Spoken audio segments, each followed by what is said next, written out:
Give me a moment before we actually start the stream. I'm going to stare at the connection rate for a bit and see if it's actually worth doing.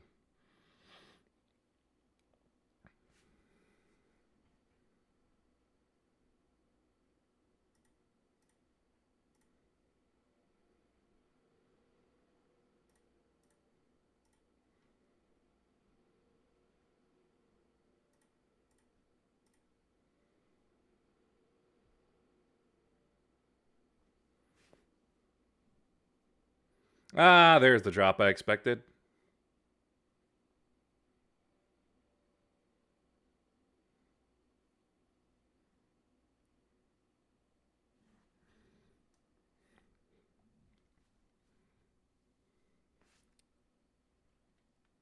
Back up.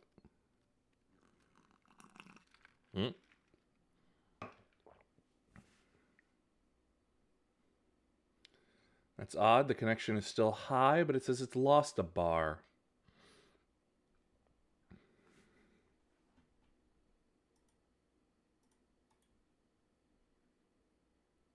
Wish I knew how to monitor that.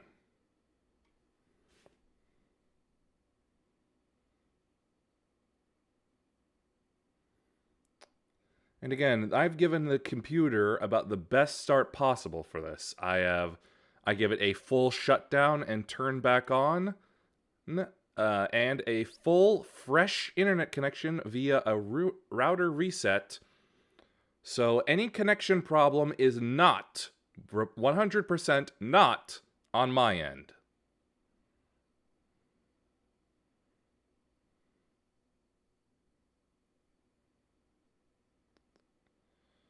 I wish I could move that across the bottom of the screen so I could see it better.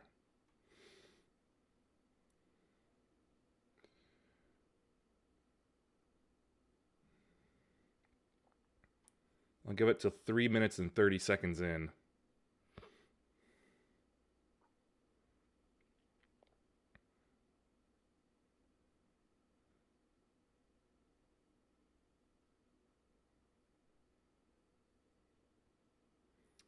All right, I'm going to take the chance and actually go for streaming.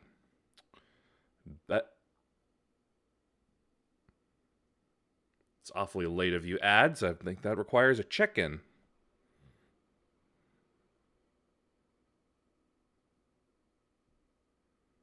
Not now. Update the app later.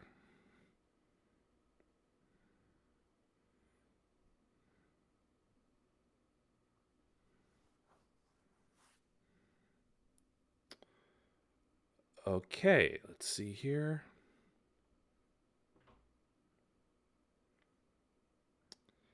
Good, good. Okay. All right, so that was just late. But it does not mean a break has occurred. All right, time to take the chance.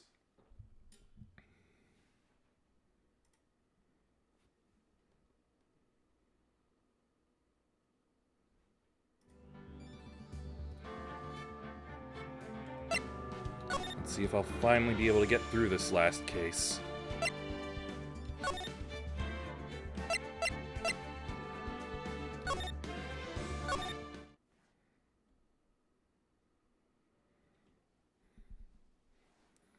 The girl, let her go.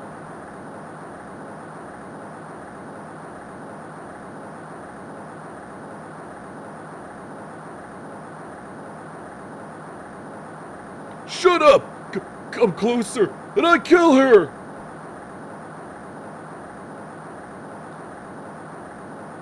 Sorry, but you're not going to get the chance.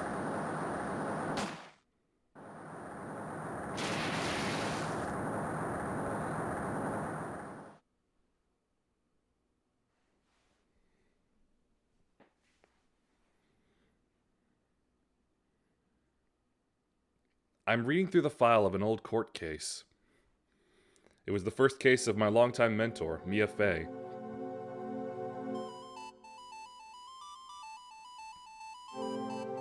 I see that drop.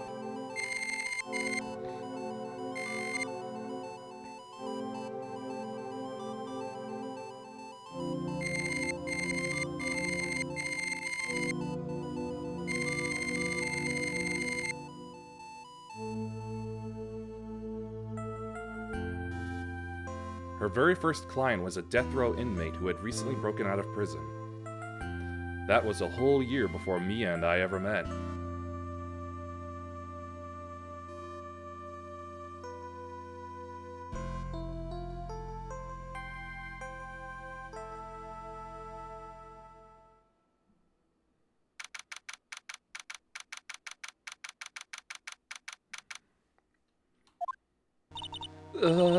I'm so nervous. I feel like I'm going to die.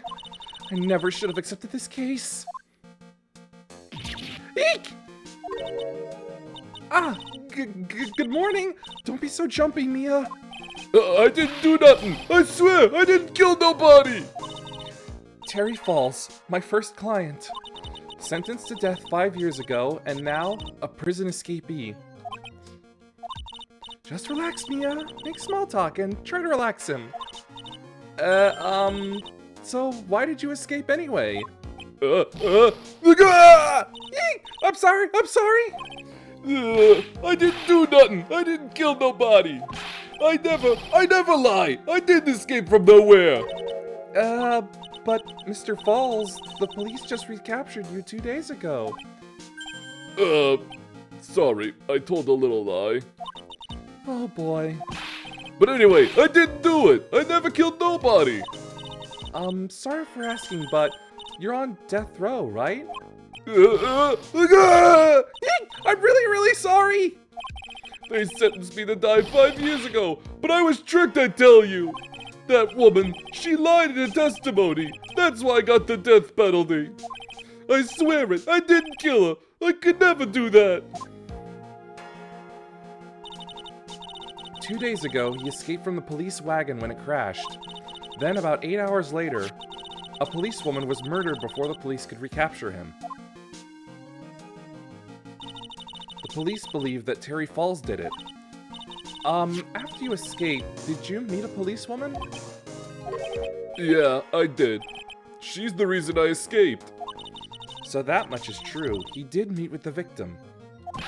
But I didn't kill her! She was alive when I left! She was alive! It's true! I can trust him, right? I mean, I should. Ha! You're not going to figure out the truth by just staring at the guy. Why are you here? I came to see how our little kitten was doing all alone in the big, scary lion's den. I thought maybe you'd like someone to play with. Yeah, where is Mr. Grossberg? Ha! That old man is probably still in bed. I bet he's clutching an empty bottle and mumbling in his sleep. Aren't I good enough? After all, it's me, Diego Armando. I didn't say... So, Diego Armando, the finest attorney at Grossberg Law Offices, is here for me? No. You've got it all wrong. Today, you're the finest. After all, it took an amazing amount of guts to take this case. Imagine, an escaped death row convict for a first client. Thanks. I sure wish I could get out of it, though. Ha! Relax. I just heard some good news. The prosecutor for today is fresh out of his diapers as well. Really? However, unlike a certain somebody who I won't mention, he's earned the reputation as a genius since beginning his law career. Genius? Well, it's about time to head in, kitten. Sharpen those claws of yours. It's go time. A solitary confinement cell for the condemned must be the world's loneliest place. And that's what my client ran away from. Every other lawyer gave up on him, but not me. When I saw those overflowing eyes and heard that simple, childlike voice, I just had the feeling that he was telling the truth.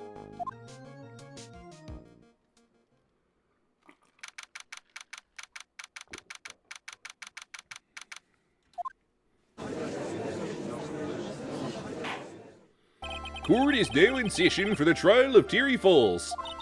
The defense is ready, Your Honor. The prosecution has been ready for a while, Your Honor. I understand the lawyers for both sides are newcomers? Yes, Your Honor. I'm Mia Fey. Miles Edgeworth, Your Honor. So you're the new prosecutor everyone is talking about, eh? They say you joined the prosecutor's office at quite an early age. At 20, Your Honor. I guess our little kitten hasn't earned herself much of a reputation yet, huh? Come on, Mia. You can't lose. Not to someone younger than you. Young people running a trial. I'm not too sure how I feel about that. Now then, the defendant in this case is currently a felon on death row. 2 days ago, he escaped from a police wagon. Is that correct? Precisely. But the defendant is not on trial for escaping prison. On the day that the defendant escaped, a policewoman was murdered. So we're here to determine if Mr. Falls was responsible for her death? You got it, kitten. Well then, Mr. Edgeworth, let's hear your opening statement. Yes, Your Honor. It was 5 years ago. The defendant, Terry Falls, was sentenced to death in this very court. His crimes were kidnapping, extortion, and murder. The girl he threw off the bridge was only 14 years old. A truly horrible crime. I remember it well. There was no decisive evidence, so the trial was long and protracted. Correct. But in the end, what finally decided the case was a certain witness's testimony. A witness's testimony?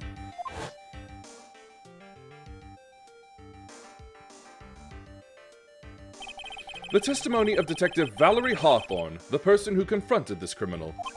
She arrested Mr. Falls at the scene and later testified against him. She said she witnessed Mr. Falls throw his young victim into the river.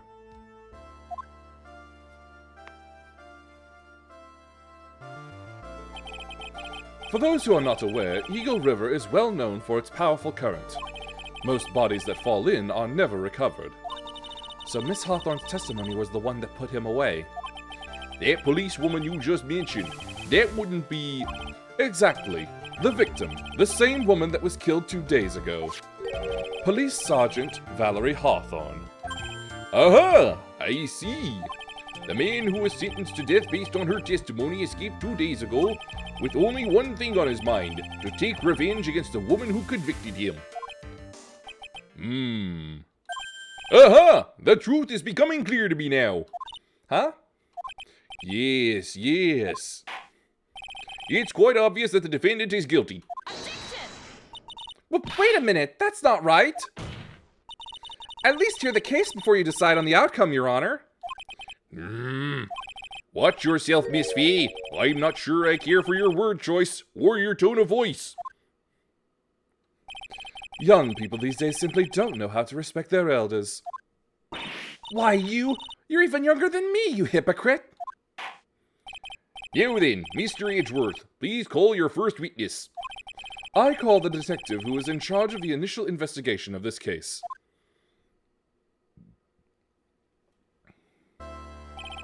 Witness, state your name and occupation. Gumshoe! Dick Gumshoe! I'm the homicide detective in charge of the case, sir!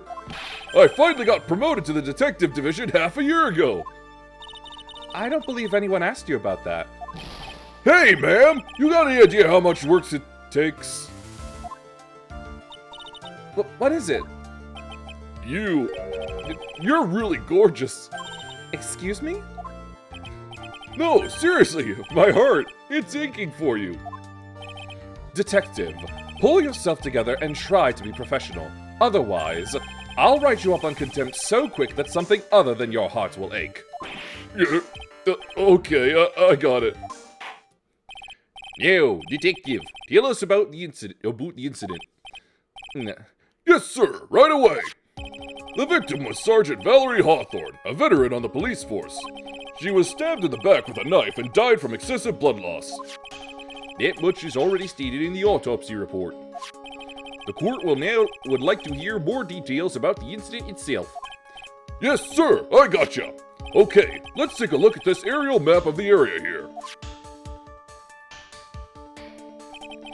This is a sketch of Dusky Bridge, an old suspension bridge. And the river that runs under there is Eagle River. The victim and the defendant met there, on top of the bridge. After stabbing her in the back, the killer carried the victim back to his car. He was recaptured at a police checkpoint as he was trying to make his getaway, sir.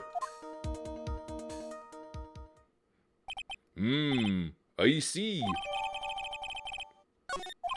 Was the victim's blood found on the bridge? The victim, Sergeant Valerie Hawthorne, was wearing a thick coat, sir. Unfortunately, no traces of blood were found on the bridge. Mr. Edgeworth, I warn you that I absolutely despise conjecture. If there was no blood on the bridge, then you have no proof that they even met there. Your Honor, if you would listen to the testimony we have prepared, I'm sure you'll be convinced. The two of them most certainly did meet on the bridge that day.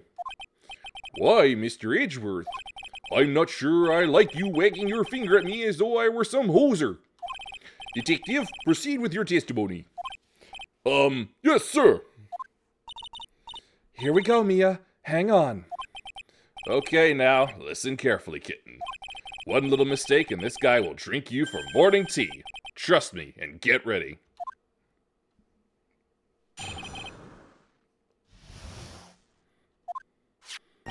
On the day of the incident, an unknown person phoned the sergeant and asked to meet.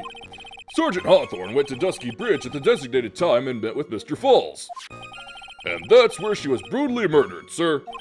The criminal stuffed her body into his car trunk and tried to make a getaway.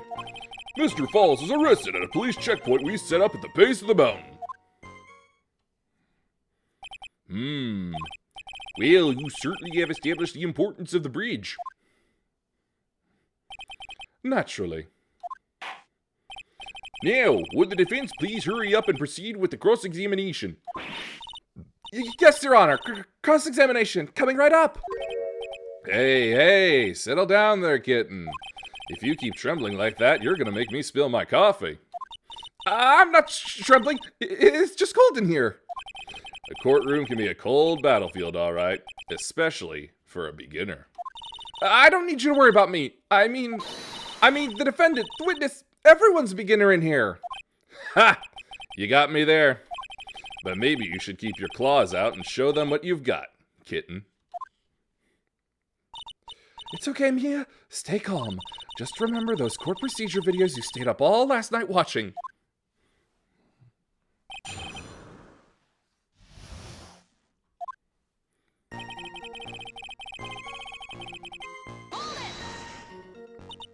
This unknown person, you have no idea who it might be, right?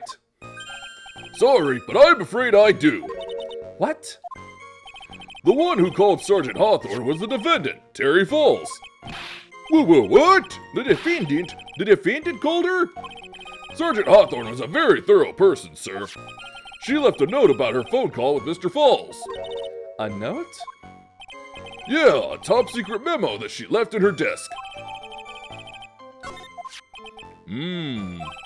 According to this note, it seems the one who called her to the bridge was indeed the defendant, Terry Falls. Whose bright idea was it to keep that note from me? Ha! Looks like the judge is even more sure of his verdict now. Listen up. Never ask a question if you don't already know the answer. It's that detective's fault. He's the one that said unknown person. Hey now, don't make that face at me. I just said it that way because the prosecutor told me to. Was that a trap? With that cute face, I didn't expect him to be so sneaky.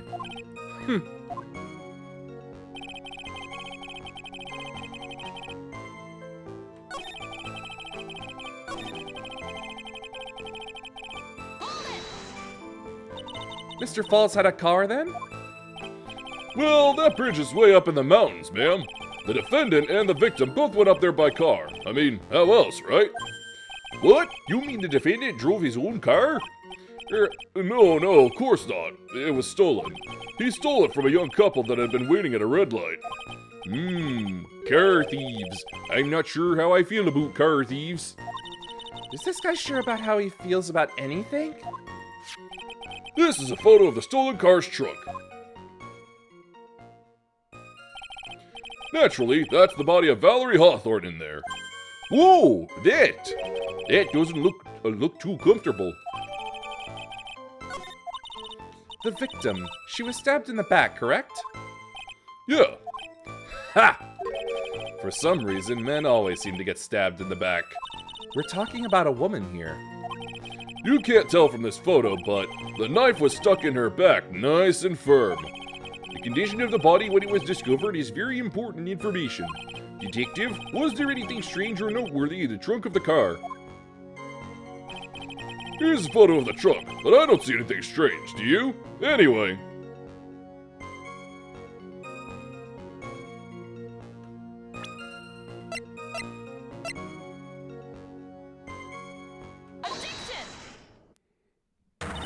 Witness!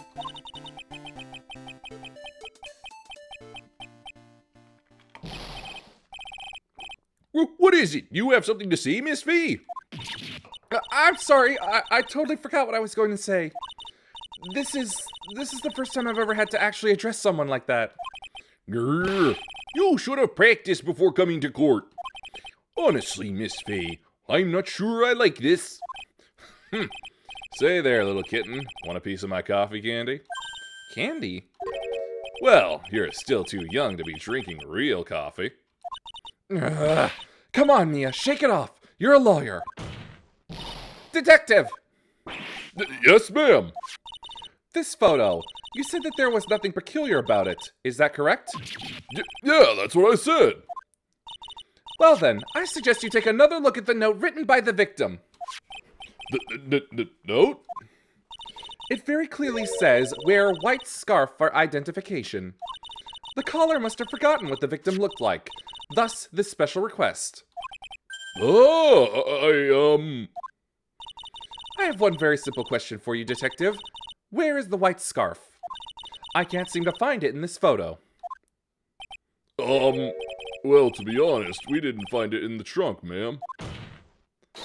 And you stopped there? You should have looked for it! Ah! The caller told her to wear it to identify herself, so I'd expect she did just that. Well, Mr. Edgeworth, what do you have to say about this? I see the defense is a little lacking.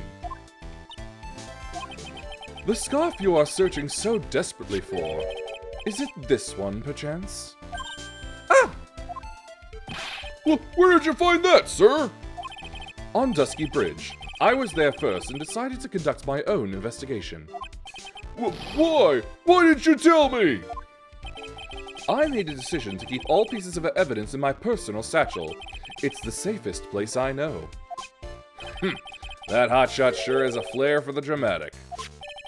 It's not exactly white as the caller requested, but as you can see, it's close enough for what it was intended for. It looks like it spent some time in the mud. Not surprising, it was drizzling on the mountain that day. Prosecutor Edgeworth. He was intentionally hiding that scarf the whole time. The court will accept the scarf into evidence. Now, if the attorney for the defense has finished embarrassing herself, I'd like to move on with the testimony.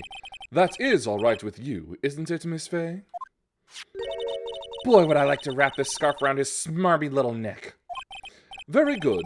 Now, if we're done with this mud-covered scarf business, the prosecution moves to establish conclusively and with hard evidence that Miss Hawthorne and Mr. Falls did indeed meet on that bridge that day. Further, we will show exactly what occurred there. That sounds quite promising. I can't wait to hear all about it. Everything is moving at his whim. Don't forget, kitten, there's a reason why everyone considers this kid a genius. A genius, huh?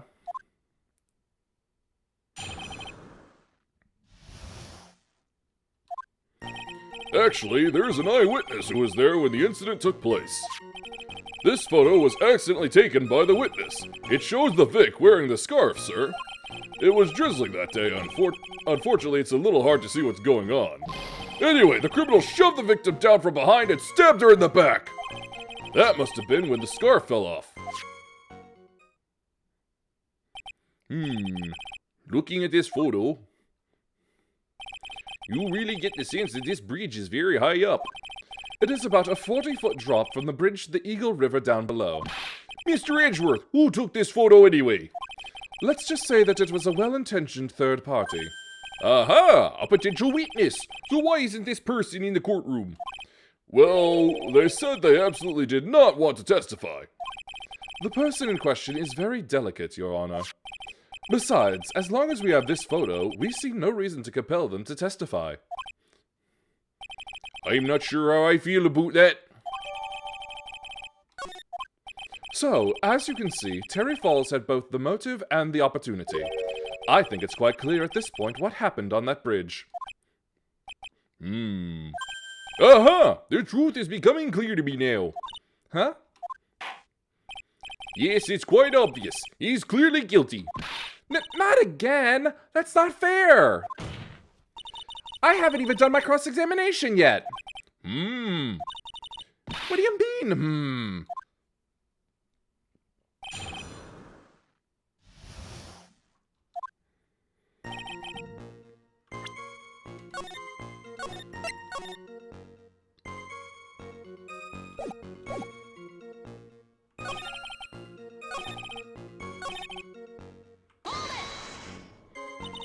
Is that part of the witness's testimony as well? Of course it is. He pushed the victim hard in the back and she fell right on her stomach. I remember that happening once myself. It was really brutal. Are you talking about seeing someone get pushed, or were you the one getting pushed? Or does it mean that you pushed someone down like that once?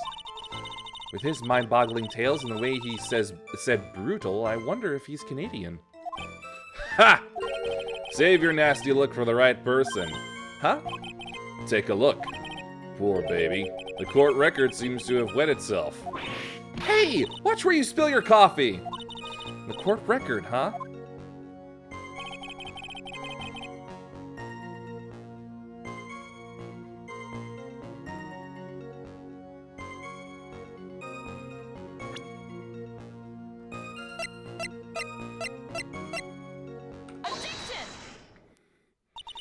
So at the time of the crime, there was a light drizzle coming down, correct? Yeah, and fog too. Just a generally soggy atmosphere. Well, I have evidence that doesn't go with the soggy atmosphere. But this is a photo of the victim's body that was found in the car trunk. Considering the conditions at the scene of the crime, something isn't right. Well, by all means, please enlighten us as to what isn't right. What is it about this photo of the trunk that doesn't fit with the conditions that day?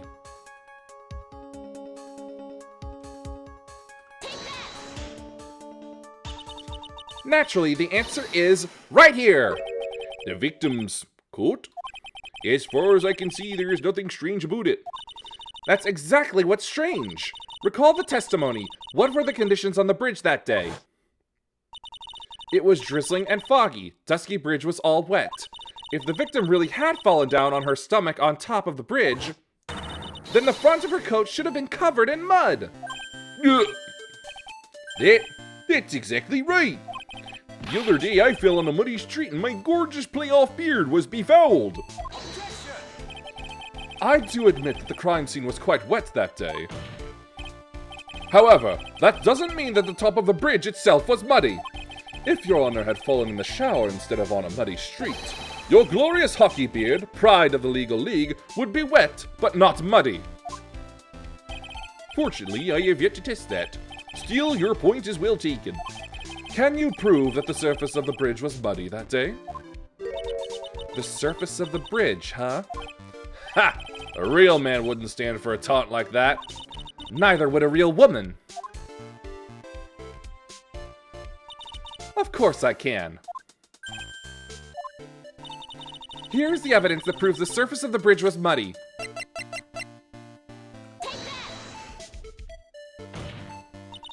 The evidence is this scarf.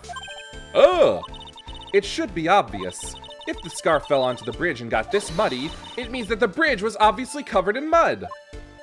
Ugh! No, I can't be outwitted by this novice bimbo. Hey, same to you, buddy. Miss Faye's assertion makes perfect sense to me. I do admit that there appears to be a contradiction between the condition of the victim's coat and her scarf. However, the real question is, why is there a contradiction? Huh? For every contradiction, there exists an explanation. Let's look at what the explanation in this case may be, shall we? All right. It's not like he's really giving me a choice here. Ha! You're doing pretty well for a little kitten. Mr. Armando! No matter what he says, a contradiction always comes down to a lie. It's either the victim discovered in the trunk, the witness's photo showing the defendant and the victim, or the witness's testimony that stated she saw the moment of the murder. Just relax and think it over. It's pretty simple, isn't it? The false evidence, it's one of those three. What you said just now, I'm not sure I like that. That wasn't me, Your Honor. It was the coffee aficionado over here that said it. This court is not in the habit of accepting false evidence, you know. Blame it on him, Your Honor. He's the one trying to slip false evidence into the court. But we won't let him. We'll expose his evidence as the flimsy scam it really is. Yes! The false evidence in this case is the...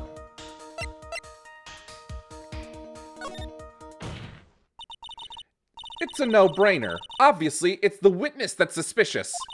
During his earlier testimony, the detective pointed out a crucial fact. The criminal shoved the victim down from behind and stabbed her in the back. Now, is that testimony exactly what the witness claims to have seen? Yeah, that's what the witness told us. That testimony is filled with holes.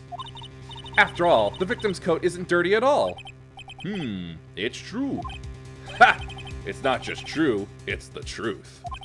If there was a truly decisive witness in this case, I'm certain that boy Wonder over there would have called them in the first place.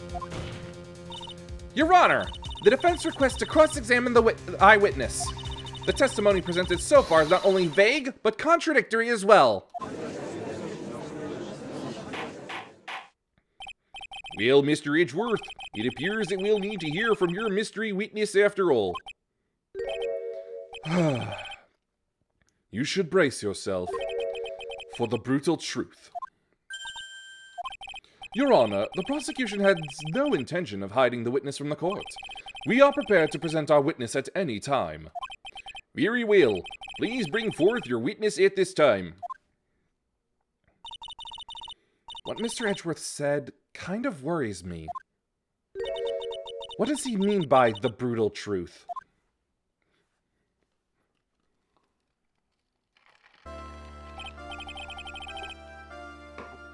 Now, let's proceed with the testimony.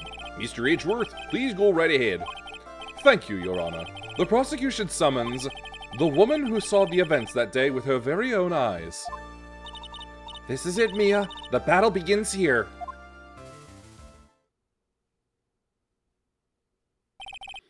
Witness, what is your name and occupation?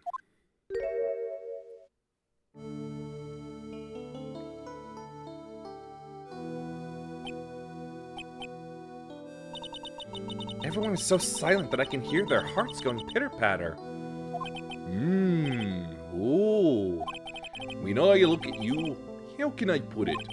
You look as scrumptious as a double-double in a dozen donut holes. I feel like I want to hurry up and hand down a verdict just to have a bite. Hey, not so fast! As I said before, this witness is very sensitive and delicate. I would ask the court to please exercise care when addressing her. Yes, indeed. Thank you, Mr. Edgeworth. You are a true gentleman. Miss Fay, you could learn a lot from this man. If he's such a gentleman, he sure doesn't act like one to me. Sir? Yes, my dear? This is my first time, so I'm sure I'll make a lot of mistakes. Anyway, I just wanted to say I'm sorry for all the trouble I might cause. Not at all. It's no trouble at all. Now then, may we please have your name and occupation? My name is, Melissa Foster. I'm a college student, a freshman in the literature department. You were on the scene when the unfortunate event occurred, correct? And you were the one who took this photo? Is that accurate? Ah! How can you be so mean? Now see here, what are you doing shoving that in her face like that? Huh? But it's just a photograph. It's not like it's something dangerous. Next time I'll be forced to penalize you. Uh-oh. I don't like the turn this has taken. Is she staring at me? And you would be? Huh? I'm the defense attorney. My name is Mia Fey. I see. So you are... Now then, young lady, could you please give us your testimony? Yes, Your Honor. I'll do my best.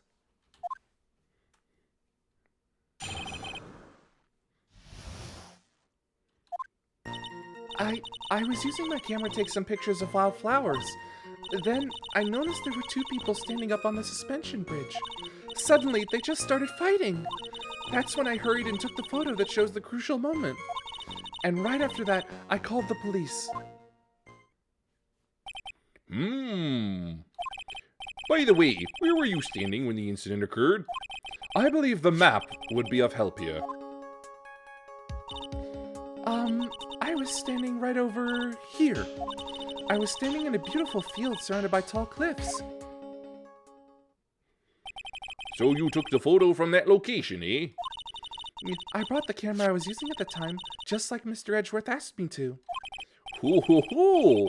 What a cute camera, just like its owner. Alright then, Miss Fay, time for your cross-examination. But I warn you, make the witness cry again and you'll feel the wrath of my gavel.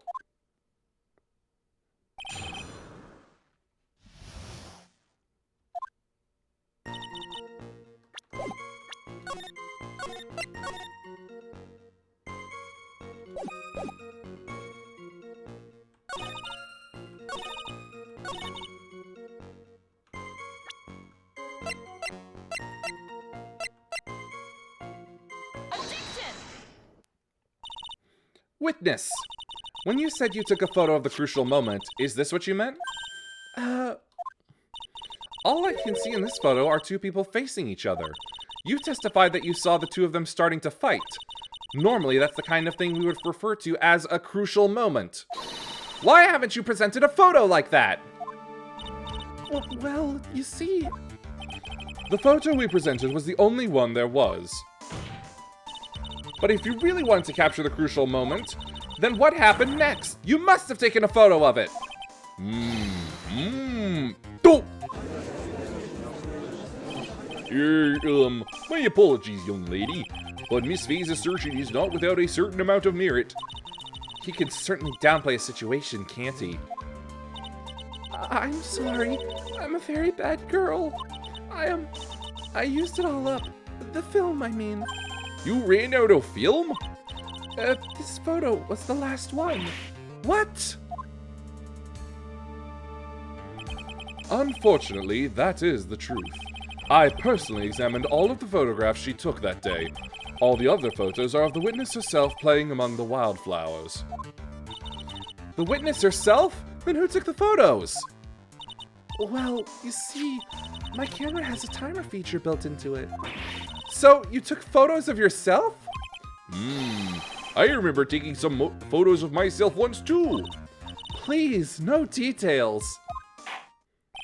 It seems that Miss Fay's assertion was not so decisive after all. Well, wait, just a minute. Well, if she had no film left, she couldn't very well take more pictures, eh? Miss Foster, perhaps then you could tell us about a different sort of photo. Photos of the incident that you took with your very own eyes. Mr. Edgeworth, you're quite the poet. Very well then, let's get back to the cross-examination. Let's hear your thoughts on the fight that you witnessed. Yes, Mr. Judge. Boy, this guy is really a sucker for sweet talk. Ha! It looks like the other kitten in the room is the one that's getting all the attention. Yeah, it's sickening.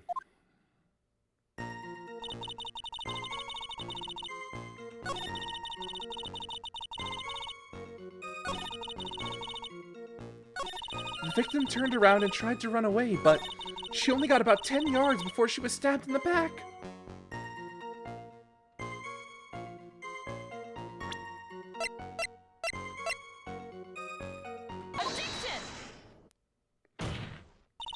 Witness! Your testimony is a joke! Huh? What? But I just... Miss Fee! I thought I warned you not to make the witness cry! One short testimony and two bad contradictions. There's no possible excuse! You say there were 2 contradictions? It's simple. Just take a look at the diagram of the area. According to her testimony, the two of them were in the middle of the bridge. But if they were, and the victim had turned around and tried to run, well then. She would have hit a dead end. You said 10 yards, but she couldn't have ran even 5. Because Dusky Bridge has collapsed on that side. Ah! What does all this mean? It's very simple, Your Honor. This charming little witness told a charming little lie. That's all there is to it. This beautiful young lady has been lying to the court? Just a moment, Your Honor. Mr. Edgeworth. Your Honor, allow me to personally apologize for the confusion. What do you mean? There's one major mistake in this diagram. What did you say? What are you referring to? It's all because this diagram was made after the incident occurred. It's a very old bridge. We couldn't find any official blueprints of it. So you're saying... I'm saying that even though this bridge is currently in disrepair, there's no evidence that can prove that the bridge was broken during the incident. That's ridiculous! You can't actually tell the condition of the bridge from this photo. I apologize to the court for not being more clear when I presented the evidence. Ha! That guy is good. Huh? What do you mean? He planned it from the beginning. He's a genius, all right. That diagram of the bridge was his insurance policy. What? That coward? Well, Miss Fee, it seems you've once again made a reckless accusation. I'm so sorry. I should have been more careful myself. No. It wasn't your fault at all. Now then, shall we go on with the trial? I'd like to establish once and for all what it was that the witness actually saw. Indeed. All right, young lady. May I ask you to please proceed with your testimony? But it's so hard to go on. We're all on your side, Miss Foster. There's no need to worry. Just tell us what you saw. Yes, sir.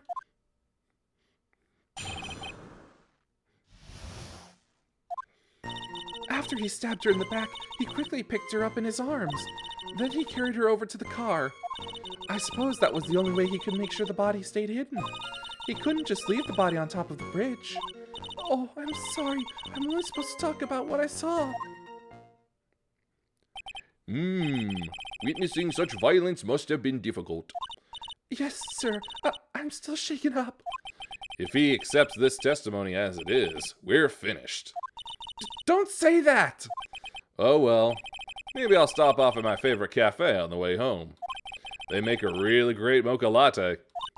This trial isn't over yet. Ha! That's what I like to hear. All right, Miss Fee, your cross-examination, if you please. The contradiction is staring you right in the face, Mia. Go on the attack.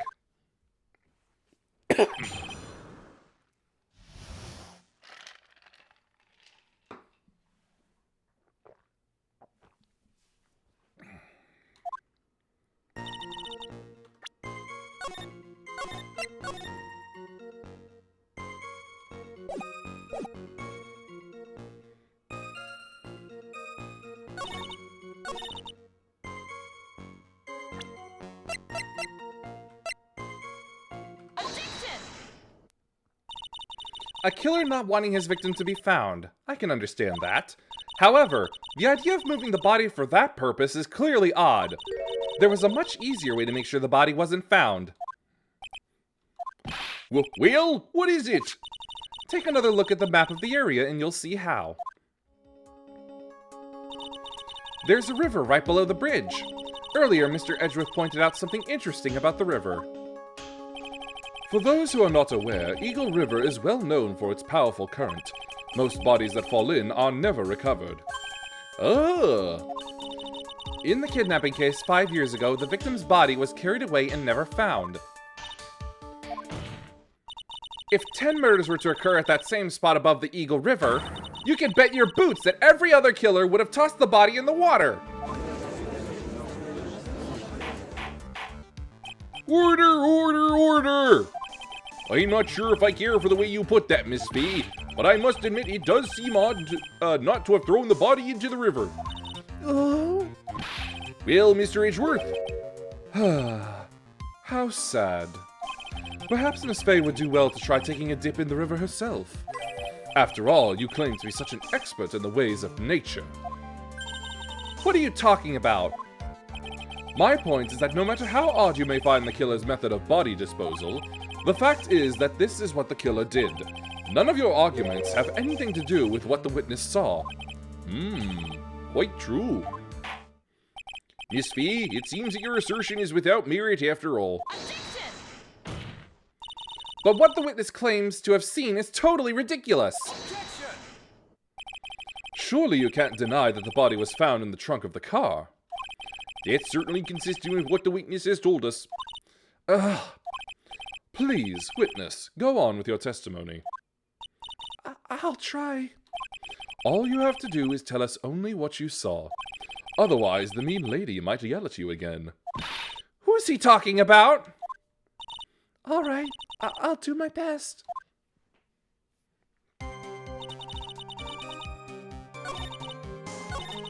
The killer broke into the trunk of the stolen car and hid the body in there.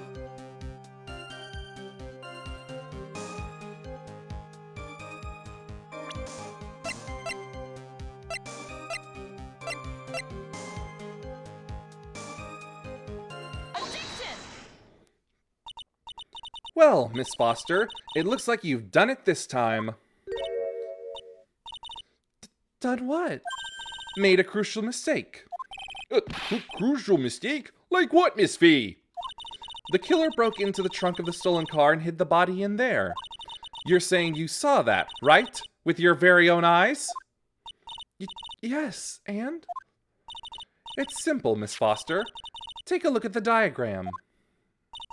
The place you claim to have taken the photo from that day is here. Do you see what I mean?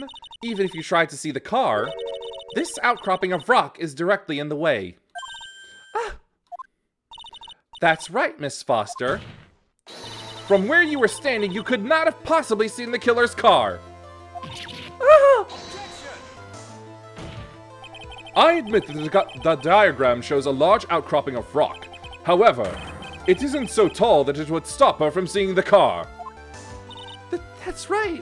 It's not high at all. I was able to see his car just fine. I'm so sorry, but that just doesn't wash. I believe it was the witness who presented this as evidence to the court, yes? This is the location that the photo was taken from. Your own photo tells the whole story. You can clearly see the left side of the bridge, but the outcropping that is being referred to is really more like a cliff.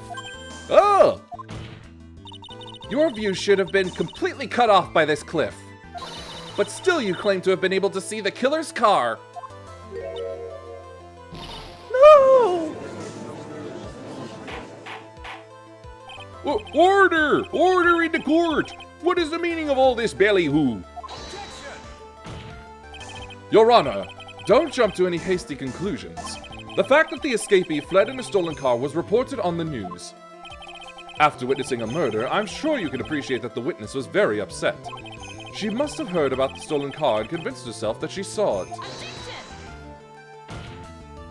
But she was repeatedly warned before starting her testimony. She was told to testify only about what she saw with her own eyes. Oh! Mr. Judge? What is it? I think I must have remembered things wrong.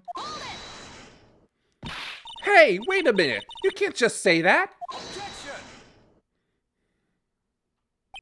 Miss Fay, no one on the face of the planet is perfect.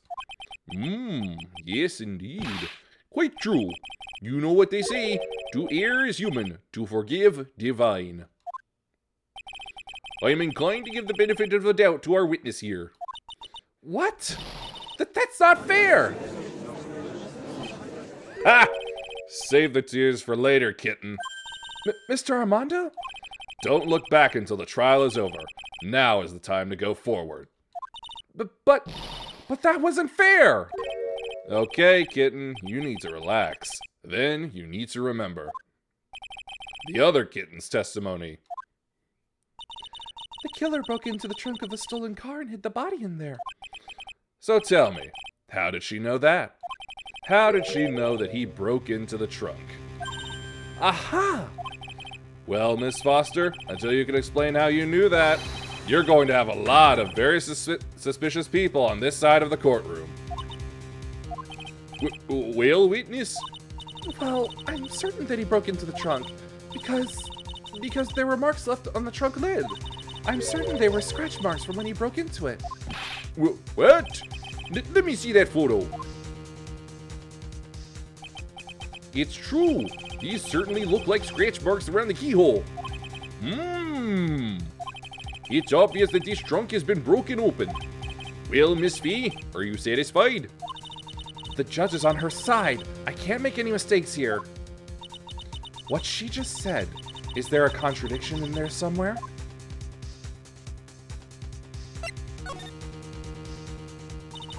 Melissa Foster, it looks like you finally betrayed yourself. What? You said you were in a field taking photos of wildflowers, but even so, you knew about the scratches. The question is when? When did you get a chance to see those scratches? Finally, I finally got her. Ha!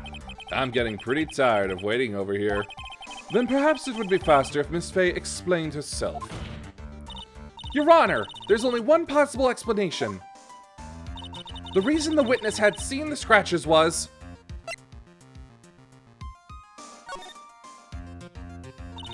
There's only one way that the witness had the chance to see those scratches.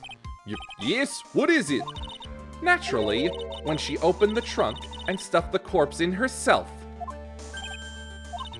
The person who really hid the body in the trunk of that car was... Melissa Foster! It was you that did it, wasn't it? That's ridiculous! I could never! It was the man in the prison garb. He's the one that... I don't think so, Miss Foster. If Mr. Falls had been the one that put the corpse in the trunk, he would have simply used the car key. There was no need to break it open. But he stole the car!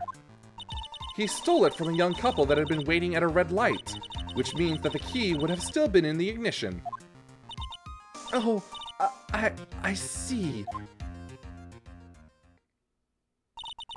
Thank you for telling us about the scratches, Miss Foster. Without that, we never would have uncovered the truth. That it couldn't have been Mr. Falls that put the body in the trunk. No! Preposterous! To even suggest that the witness put the body in there. If that were true, then how do you explain the photo that she took? The corpse could only have been put in the trunk when the incident occurred. And we already know that at the time she was taking photographs. Now's your chance, Mia. Finish this thing. On the contrary, I'm not so certain about that anymore, Mr. Edgeworth. There's no need to think too deeply about it. What I'm saying is the shutter for this may not have been pushed by Miss Foster herself. Let's take another look at this camera and see what features it has, shall we? It has a timer built into it, even a mini tripod. Why, it's almost as if she had brought this camera just to take this picture. What are you trying to say then, Miss Fey? That when the crime occurred, Miss Foster wasn't in the field as she claimed? Well, if she really did use the camera's auto timer, then the answer is yes, she was somewhere else. Exactly, she was not in the field. Would the defense please explain further? Listen, this is a crucial point. Where was Miss Foster when the incident occurred? In answering that question, we'll also make clear Miss Foster's true identity.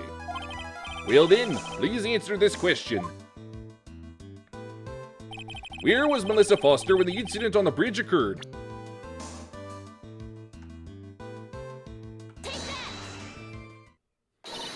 Naturally, the witness was right here. But that's where the victim, Miss Hawthorne, was standing. Order, order, order! Miss Fee, what on earth? Your Honor, if I may. After parting with the victim on the bridge, the defendant fled by car. But this would mean that there was no time to put the victim in the trunk.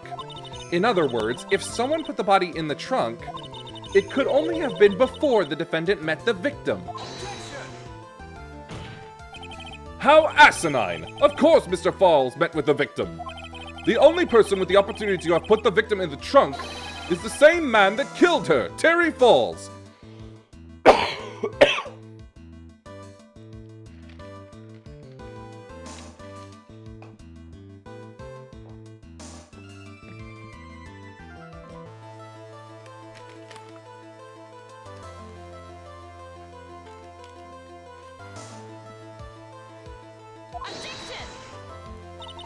You still don't understand, do you, Mr. Edgeworth? By the time the witness's photo was taken, the victim was already dead. The person in the photo was not Valerie Hawthorne. What? I've never heard anything more ridiculous in my entire life. Then who exactly is the victim in this photo? It's obvious, isn't it? It's your own witness. What? It's the only possible explanation. The woman that Mr. Falls met on the bridge that day was not Valerie Hawthorne. It was you, Melissa Foster. Me? Let's remember that it was raining and foggy on the mountain that day. Mr. Falls himself believed that the woman in front of him was Valerie Hawthorne. But the defendant knew Valerie Hawthorne very well. After all, she was the woman whose testimony helped get him convicted. But since then, my client has spent 5 hard years in a federal penitentiary.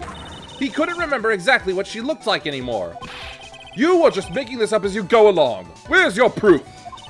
I've got it all right here. This piece of evidence will blow this case wide open. At the time of the incident, Mr. Falls had forgotten what Valerie Hawthorne looked like.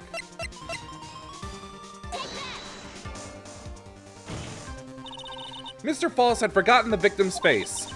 That's why he needed some piece of identification, namely this muddy scarf. It was Mr. Falls who requested that she wear this scarf to identify herself. That's already been proven by the note the victim left. In other words, as long as you were wearing a scarf like he asked, anyone could have pretended to be Valerie Hawthorne. Well, what do you have to say to that, Melissa Foster? No!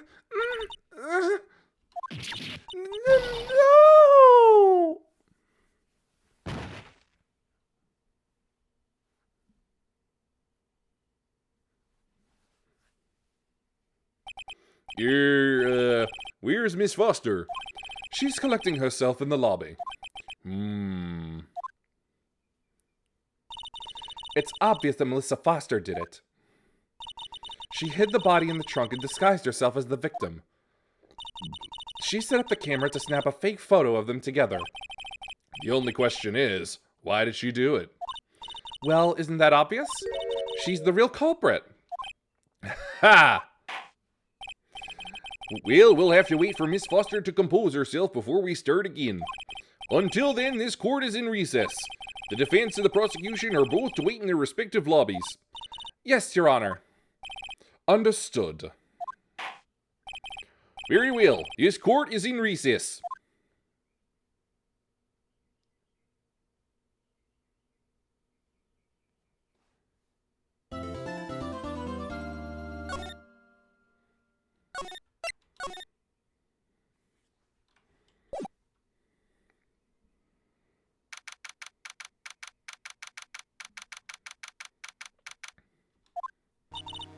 Mr. Falls, I'm sorry. I'm sorry. I want to say thanks. You're real good. You really hooked me up. Thanks. We're almost there. Once I prove that she committed the crime. Yeah, but there's one more big obstacle we've got to get past. Obstacle? Yeah, motive. Why would Melissa Foster kill that policewoman anyway? Motive, huh? Anyway, we're still badly in need of information. Information. Right. What we need the most is info about this Melissa Foster herself. All we know is that she's a student studying literature. And one more thing. What is it? Well, the incident that happened 5 years ago, of course. The kidnapping murder case that Zebra Boy is on death row for. I didn't do nothing. I didn't kill nobody. I never lie. Mr. Falls, in that case, tell us more about it. About what happened 5 years ago. Okay, I trust you. That day, 5 years ago, I dream of it every day. This picture, it reminds me everything. Bridge looks same, just like then, 5 years ago. Like it could fall apart any minute. So it's been broken like that for at least 5 years. Ha! Sorry, buddy, but you sound like the one that could fall apart at any minute. It's true, I did. I did kidnap her. 5 years ago, I kidnapped my girlfriend, Dahlia Hawthorne. Your girlfriend? Huh?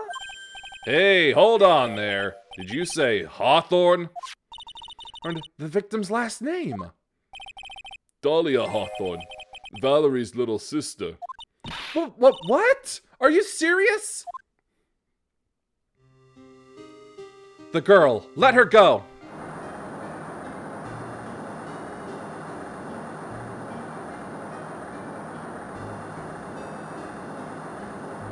Shut up! Come closer, and I kill her! Whoop, I can't stop for the ads. Sorry, but you're not going to get the chance.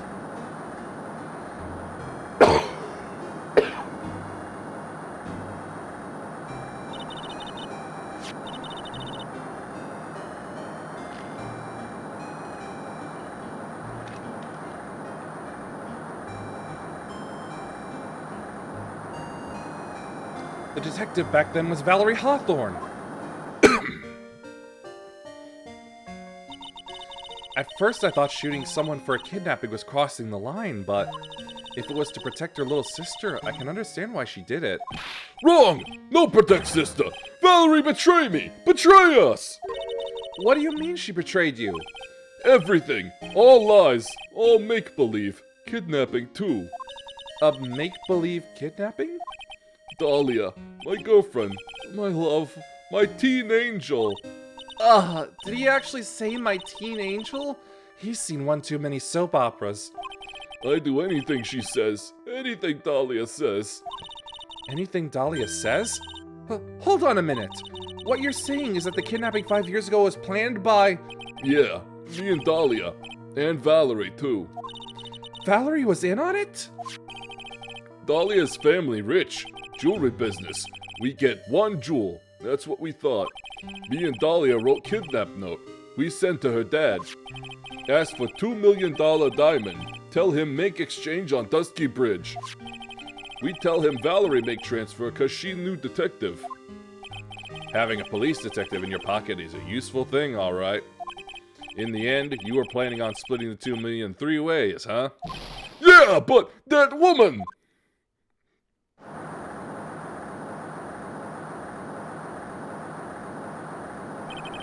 That woman, Valerie, she do it for real. She shoot at me for real, me and Dahlia.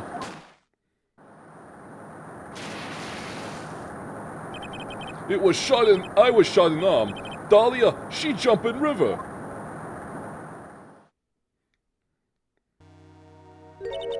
Jump? You don't mean she jumped on purpose, do you? I couldn't do it. I could never push her. Anyway, I blacked out. Wake up with police all over. And that's when they decided to give you the death sentence. I couldn't believe it. That woman, she betrayed me!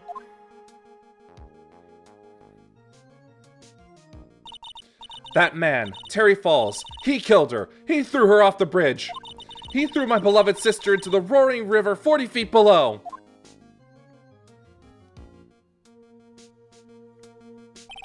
These 5 years, all I wonder is, why? Why?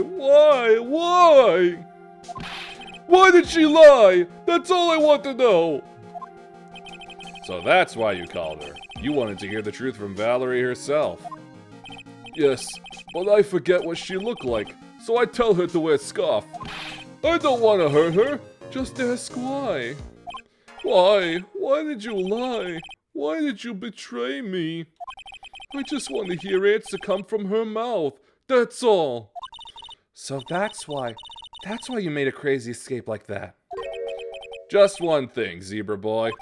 My senses are tingling all over. Tell me, Mr. Falls, where is it? Huh? Where's what? Come on now, kitten. The ransom. The $2 million diamond. Remember that now? Did you give it back to Pops, or did the police take it? I don't know. Huh? You don't know? No, really, I don't know. It's gone. With Dahlia. With Dahlia? That day, on the bridge, Dahlia put it in backpack.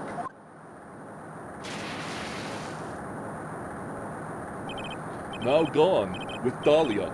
Gone. Forever. Into Eagle River.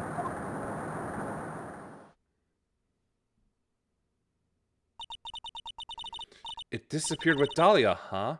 Wait a minute. You can come back in now. We're about ready to go. Mr. Falls, just one more question. When you said with Dahlia, do you mean the diamond is still missing? Along with the body of Dahlia Hawthorne? Never found her. My sweet Dahlia. They never found her. Swallowed by river. Gone. Dahlia. My teen angel. Your teen angel? How old was she anyway? Just 14. 14? I guess you were robbing cradles before diamonds. She plans a fake kidnapping and disappears into the river with a rock worth $2 million. Man, oh man. Angels these days. Falls takes the fall and gets a one-way ticket to death row. Is Dahlia Hawthorne an angel, or is she really a... It's time, kitten. It looks like we have a few more aces up our sleeve now. You bet! And the training wheels come off now, Mia. You've got to strike while the iron is hot. That's one of my rules. Remember it.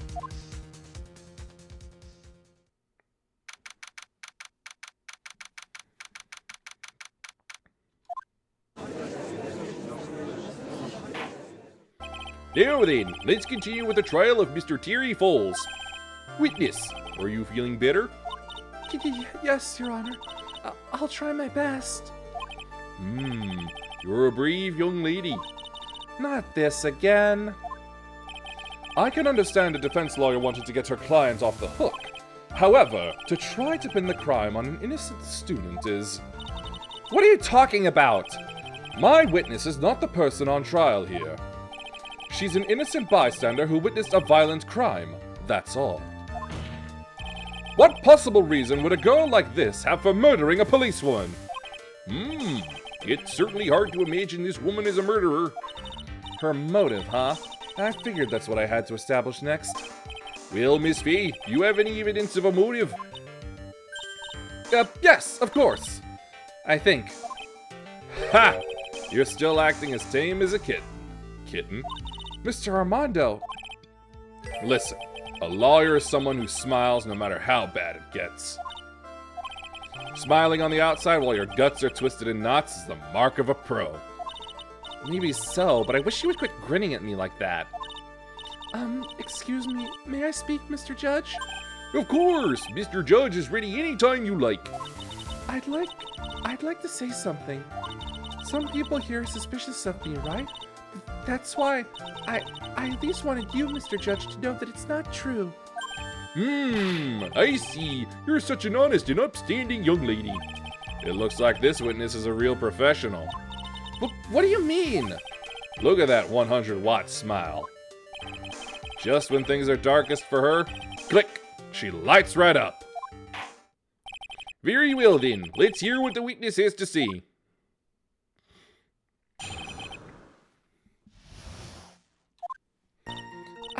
I was out of the country until the year before last.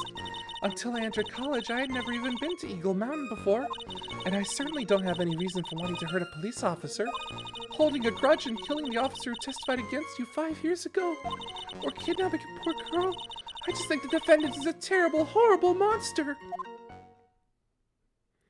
Out of the country, eh? Precisely. Furthermore, she has no possible motive for committing murder. Indeed. You're up to bat, kitten. Sharpen those claws and put on your best smile. You bet! Somehow, I have to tie her to this case.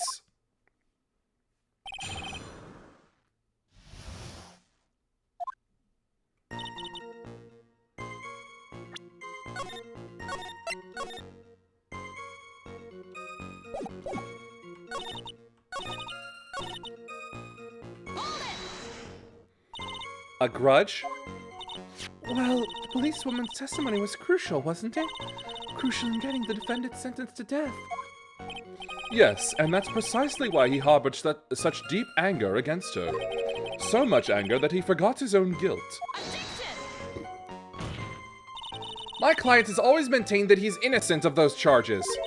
He seems rather forgetful. Your client, I mean. Not only did he forget about what he did, but he forgot the poor policewoman as well. What do you mean by that? Your client, he forgot what the detective looked like, right? It's too bad for her that he didn't forget about her testimony as well. Well, she's right about that. Mr. Falls is kind of forgetful. You said he forgot what the detective looked like. What did you mean by that? Well, he couldn't tell who she was without some kind of identification, right?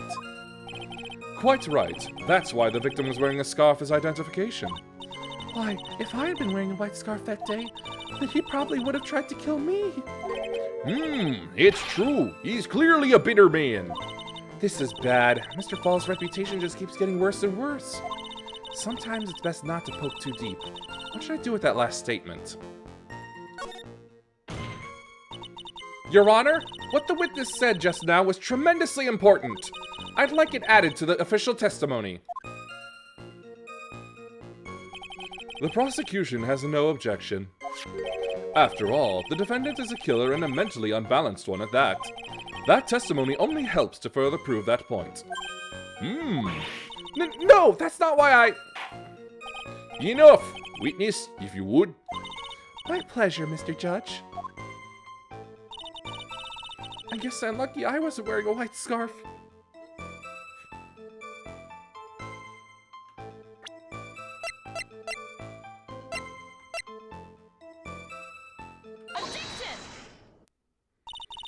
It's true, Mr. Falls did give instructions to Valerie Hawthorne about their meeting.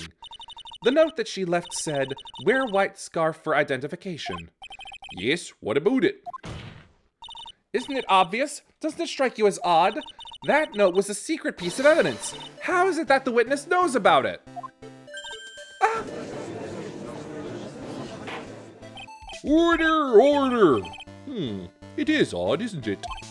Well, Mr. Edgeworth, did you show top secret evidence to the witness? Your Honor, I certainly never gave anyone permission to do such a thing. In that case, the only way the witness could know about the note would be...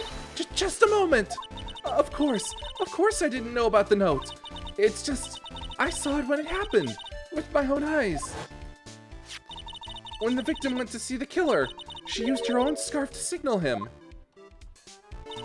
That's why I assumed that the signal was a white scarf. I suppose that makes sense. Come on, Mia. You can't let her weasel out of it that easily. Witness! Sorry, but your explanation isn't going to work here. But why? It's true. That's what I saw. Impossible. There's no way you could have seen the victim use a white scarf to signal him.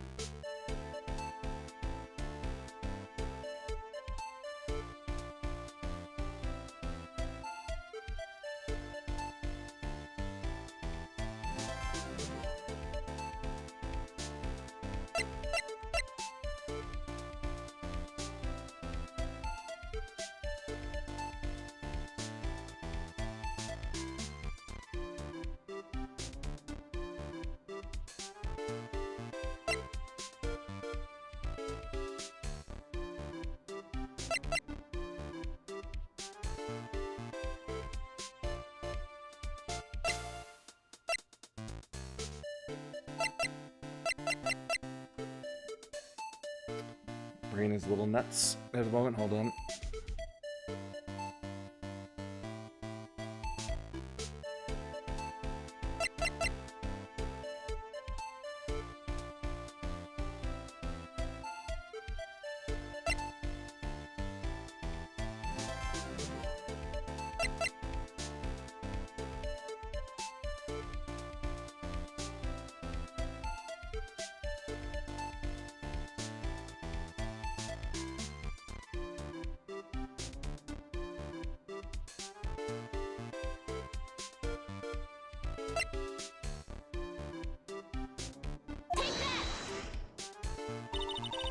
You said several times in your testimony that the victim was wearing a scarf.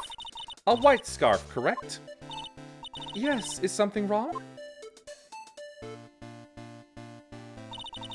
That's what I'd like to know, Miss Foster. Have a look at this. It's the victim's scarf. Ah! I'm sure people would disagree about what to call this color. However, it certainly is not white. You knew what the note said. She knew the contents of the note? No!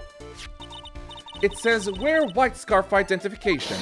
That's the reason why you said it was white. Well, Miss Foster? No! Order, order, order! Mr. Edgeworth, I'm waiting for an explanation. I'm quite sure this note wasn't leaked to the public. And yet, this witness knew exactly what the note said. At the time of the murder, the number of people that knew were quite limited. Terry Falls is one. The person who wrote the note, Valerie Hawthorne, is another. And finally, one more person. Did you say one more person? That's right, a person that no one would have suspected.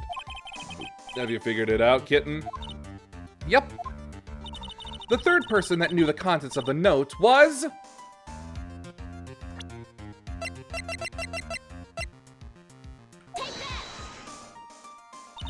And that person is Dahlia Hawthorne. Dahlia Hawthorne? I've never heard that name before. Look at the victim's note. This is what it says. Talk to Dahlia. Tell her this time. There is her name, right there. Whoa, what's this? So who is this person? This Dahlia Hawthorne? Miss Fay must be desperate if she's trying to bring the dead back to life. Dead? Dahlia Hawthorne was the victim's deceased younger sister. She was killed in a crime 5 years ago. Killed in a crime? You don't mean... Yes, she was kidnapped and killed by Terry Falls.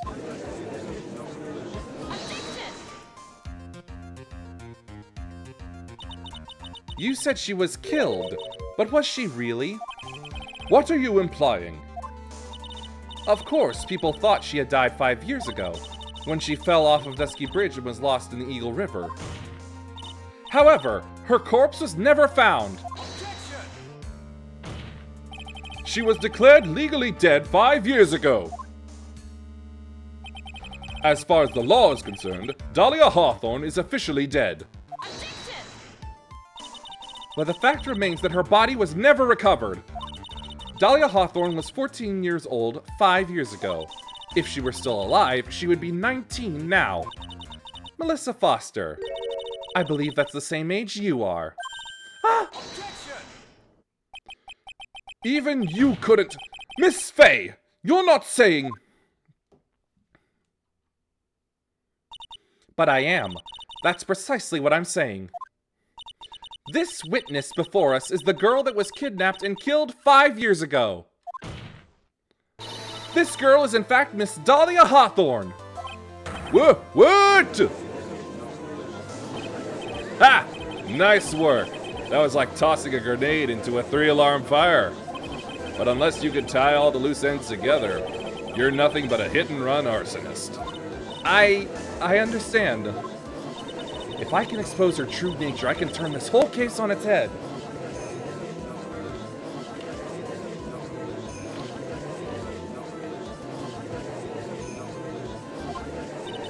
Now is my chance to make Mr. Edgeworth squirm. Witness, just who are you anyway? I'm... I didn't think it'd come to this. That's enough. You don't have to say any more, witness. Yes, I understand. What? Mr. Edgeworth, explain yourself. Your Honor, I have an admission to make. I honestly never thought the defense would pursue the matter this far. You don't mean... Yes, the prosecutor's office isn't filled with fools, you know. Naturally, we conduct full background checks on all of our witnesses. Well, what did he say? Ha! It looks like the kid knew. He knew her true identity from the get-go. No way! But then why? If you hadn't revealed her secret, he wasn't going to say anything about it. All he wanted was her testimony, so he made a little trade. Let me introduce you to the victim's younger sister, Miss Dahlia Hawthorne. But, I thought she died 5 years ago. We thought so as well, but, well, as you can see... Why? Why did she hide her identity for 5 years? That has nothing to do with the current case. She was merely an accidental witness to a crime. Accidental? I don't believe that for a minute. For the last 5 years, she's been playing the role of victim. And now we find her acting suspiciously at the scene of another murder. Really, Miss Fay, I must say your strategy here is painfully obvious. You're trying to pin your client's crime on an innocent witness in order to win. At any cost. How dare you! Please, let us take a moment to think. 5 years ago, this girl was kidnapped and nearly killed. But even worse than that, 5 years later, Dahlia Hawthorne lost something much more precious, her big sister. Miss Fay must be insane to even suggest that she murdered her. What? I am inclined to agree with the prosecutor's logic. Miss Fay, do you have any evidence to back up your assertion? What possible reason would this witness have for killing her beloved sister? Well, you see, I thought I was winning, but somehow he's turned it around on me. Ha! I think you need a little push in the right direction, kitten. The defense is prepared to present evidence supporting our claim.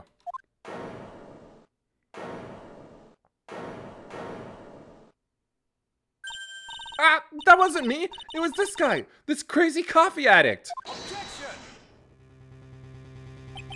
I think we've heard enough empty threats from you, old man. Ha! What makes you think they're empty, boy? Because your protege looks like she's sweating bullets. I am sweating bullets. You think you're in a tough spot, huh? Of course, aren't I? No. You've just arrived at the moment of truth, that's all.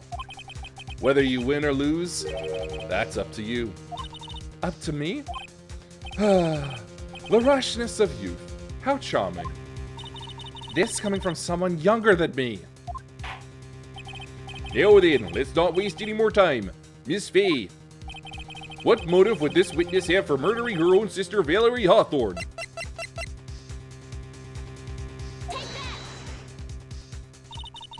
The story starts after Terry Falls escaped. He called Valerie and told her he wanted to meet. This is the note she left. It says, "Talk to Dahlia. Tell her this time the whole truth must come out."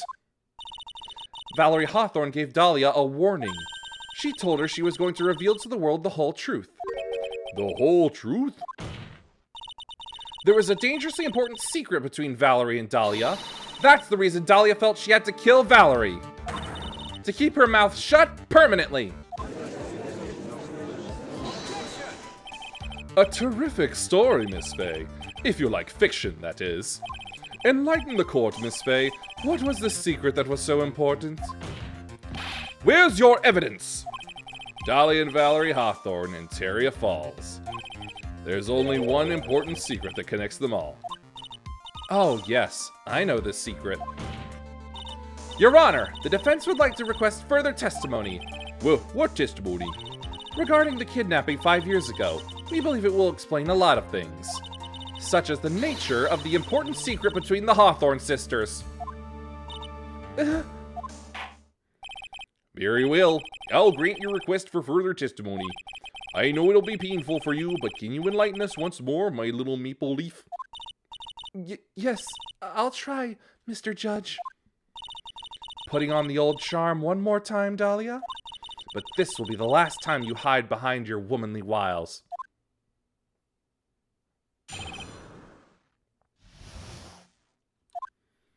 "5 years ago, I was kidnapped by Mr. Falls. The ransom price was a raw diamond. My sister Valerie brought it to the bridge. After she made the exchange, she shot Mr. Falls in the arm.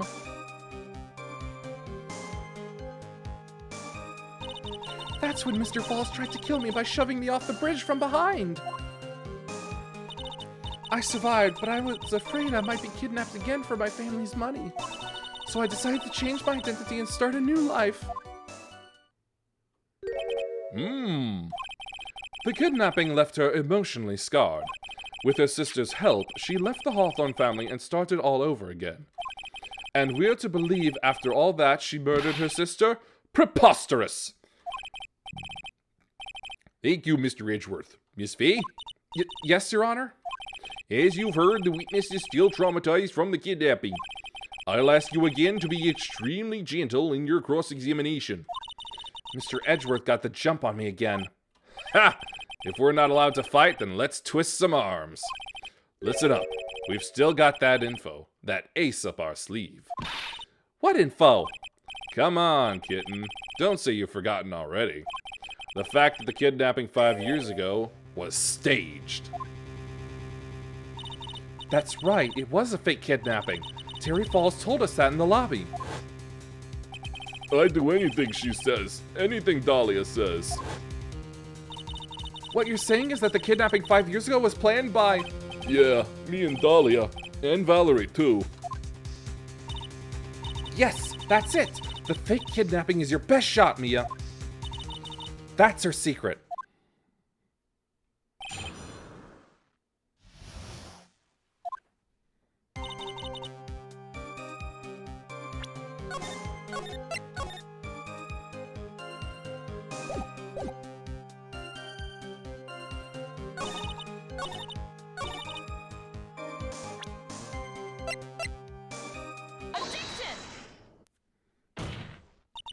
You say that Mr. Falls pushed you into the Eagle River.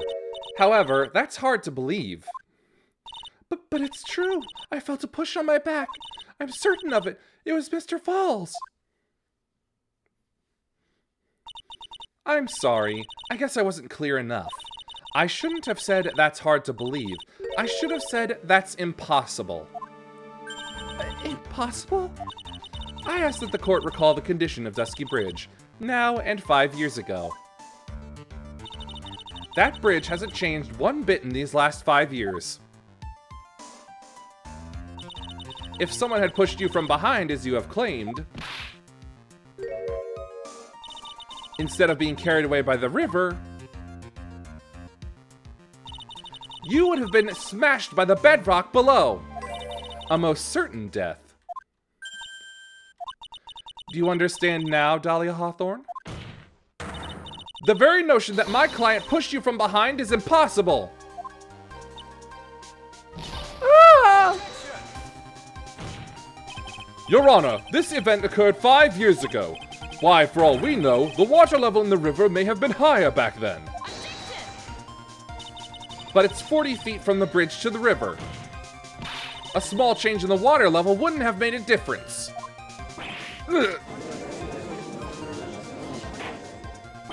You're right. If the events occurred just as the witness has testified, then the defendant couldn't have pushed the witness into the river. Young lady, what is the meaning of this?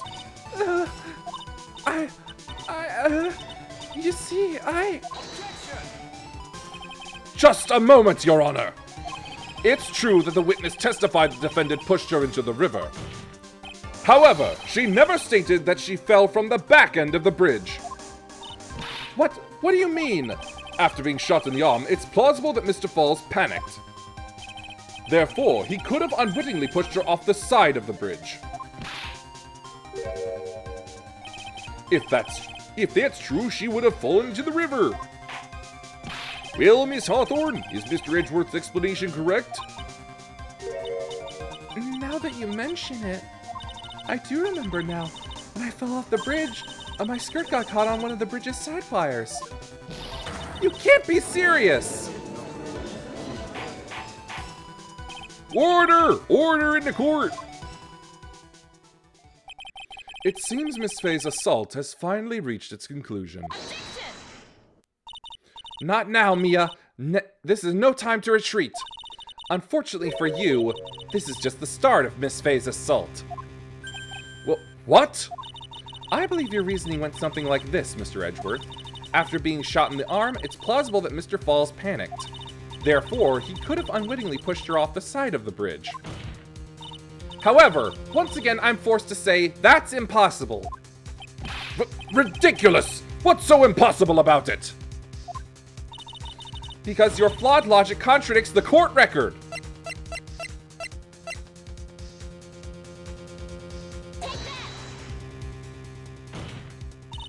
Your Honor, all of the answers are right here in this photo.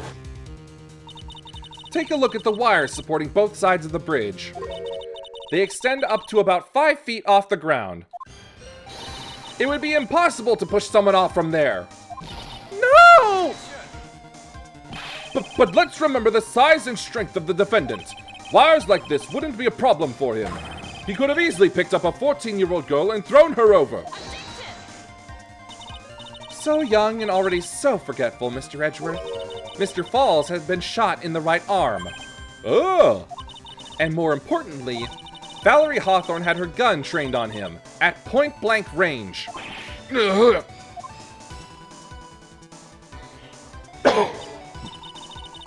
So, Mr. Falls throwing the witness off the bridge?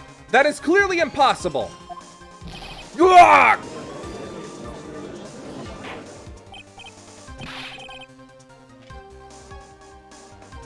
Order, order! What is the meaning of this?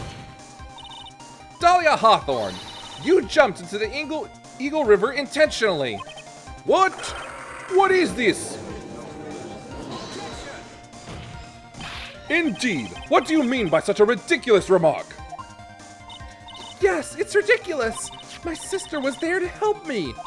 She had her gun and handcuffs. She could have saved me. Jumping into a raging river like that would have been suicide. Perhaps, but still, that's exactly what you did. You were probably confident that you could handle the swift current.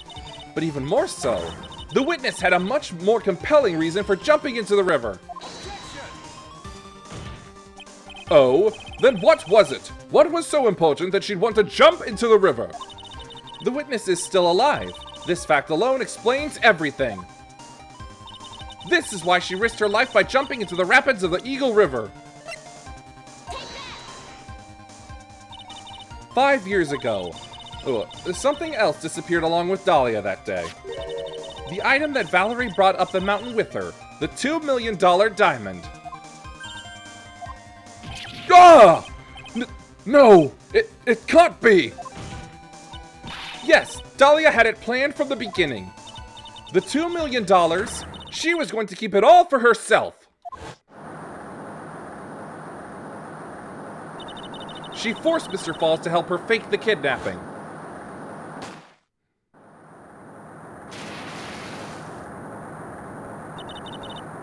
At the last minute, she betrayed him and threw herself into the river, with the ransom tucked away safely in her backpack. Why, that's simply ridiculous! Order, order, order! Your Honor, 5 years ago, the witness was only 14 years old. Do you really think a 14-year-old is capable of such a demonic plan? This woman is a demon, and there was one more person who helped make a demon out of her. Her sister, Valerie Hawthorne. You mean the victim was involved in the kidnapping plot as well? But she was a detective then. You're saying she participated in her sister's kidnapping? Precisely.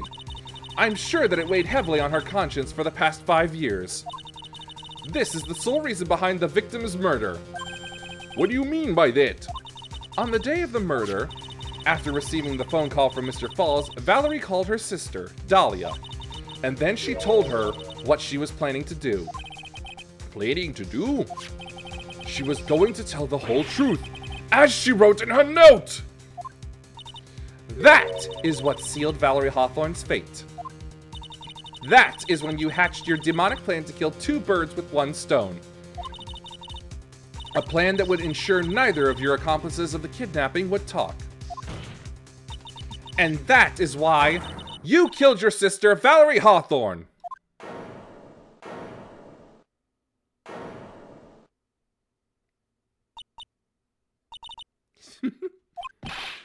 Who is that laughing at a time like this?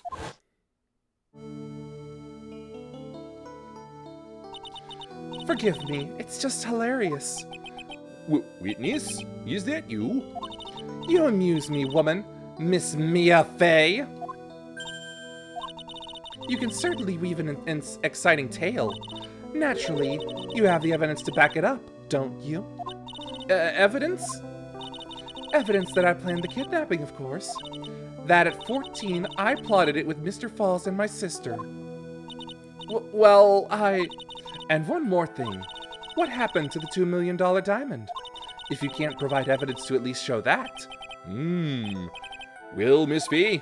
I don't know. What a joke. You, Miss Fey! Are you stupid or something? How can I prove a fake kidnapping that happened 5 years ago? I don't even have decisive proof of Valerie Hawthorne's murder. Well, it seems that we've come to the end. To be honest, the witness's behavior does raise certain suspicions. However, I am forced to reject the assertions made by the defense. Of course you are. Is this it? Is it really over? That girl has made a fool of me and there's nothing I can do about it. Ha! Without evidence, the trial is over. Who decided that? Mr. Armando! Come on now, kitten. Haven't you figured out that you can make your own rules? For example, even if there's no evidence, there's still testimony. Testimony? On the day in question, Dahlia Hawthorne murdered her sister, Valerie Hawthorne. She hid her body in the trunk of Mr. Fall's stolen car and then went to meet with him. Disguised as her sister, Valerie Hawthorne. That's what you think, right? Yes, that's right. In that case, there's only one answer, right? There is only one person left who can testify about Valerie Hawthorne's murder. Since there's no proof, there's only one thing left to do. Who is the one person who could testify to that demon woman's crimes? Your Honor, the defense wishes to call a new witness. A new witness? Yes, we would like to hear the testimony of Terry Falls. The defendant? There's only one person that can shed any further light on the situation. Only one person that knows what Dahlia's role in the kidnapping was. Only one person that can say whether the person in the photo is Valerie Hawthorne, or whether it was in fact her younger sister Dahlia, disguised as her. There's only one person who can solve this riddle once and for all, and that person is Terry Falls. Well, Mr. Edgeworth, what is your take on this? Why not? The prosecution has no objection. Very well. Bailiff, bring the defendant to the witness stand. This is my last chance, Mr. Falls. My last chance to establish Dahlia's guilt. You're all I have left. Just a moment.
Defendant, you've heard everything that's been said up to this point, yes? I don't believe it. No way. Dahlia died 5 years ago. Valerie betrayed me. Mr. Falls, I don't know what she said to you 5 years ago, but one thing is clear. Dahlia is very much alive, and you were used for $2 million. That's not true. Mr. Falls, there's only one question I want the answer to. 2 days ago on Dusky Bridge, who did you meet? Was it Valerie Hawthorne, or was it Dahlia Hawthorne? Dahlia, did you betray me? 5 years ago, she promised never ever betray each other. Terry. Dahlia! It's true! You are alive! You don't trust me anymore? That makes me sad.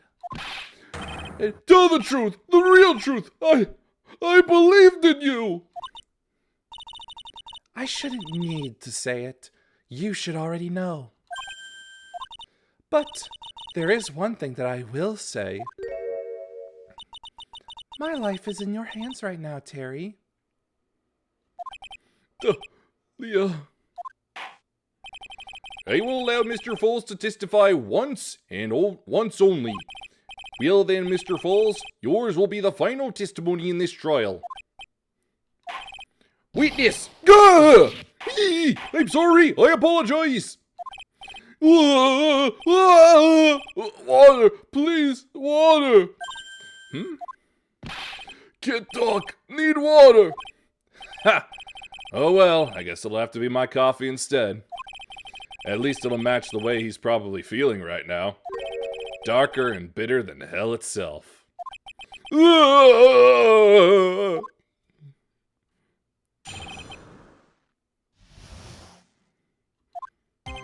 That day, 4 p.m., I stopped the car. I was in front of Bridge. She wasn't there, so I waited on Bridge. I watched my car from Bridge. I never put no body in that car. Finally, one woman came. She stood in front of me. We talked, then she left. That was Valerie, not my Dahlia! Mr. Falls, you're covering for her. Do you think she would do the same for you? That's enough, Miss Fay.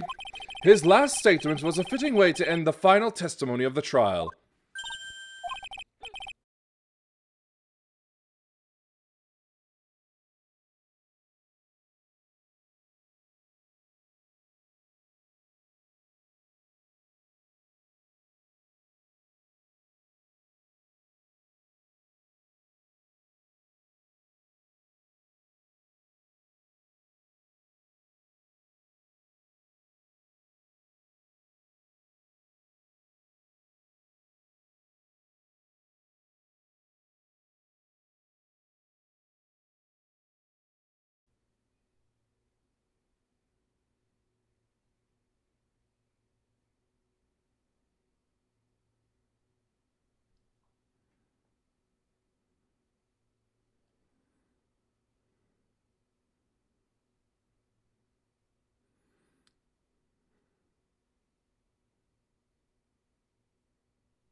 Just a moment, I'm checking stream for the break.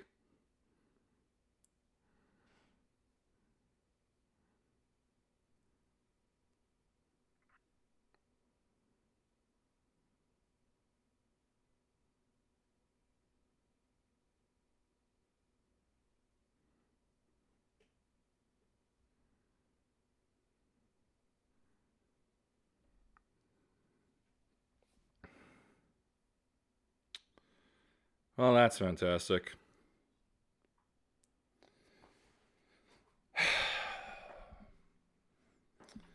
Disconnect protection is on, and yet I still have multiple VODs that I'm going to have to stitch together and take up more and more and more and more and more and more and more and more hardware space. When does it ever get back to normal? When? I ask you.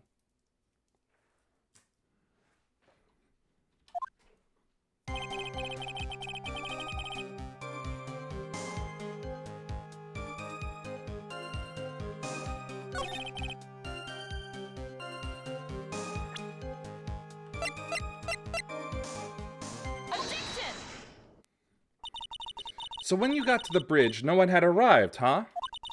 So you waited on the bridge. You're sure of that? Yeah, I'm sure. You're sure, huh? Well, then I'm sure too, Mr. Falls. I'm sure that you're lying.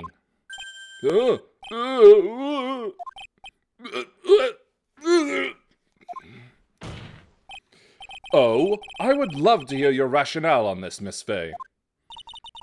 You want to know who arrived at the bridge first? Just look at this photo. It's perfectly clear.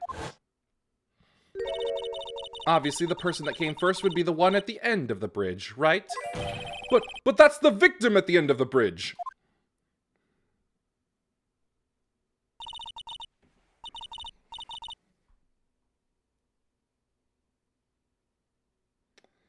And there's another.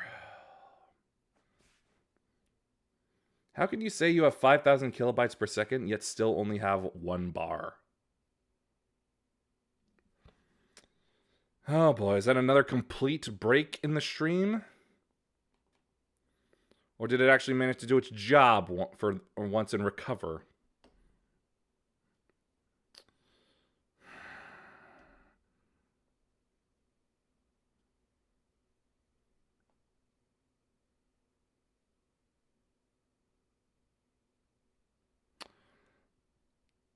All right then.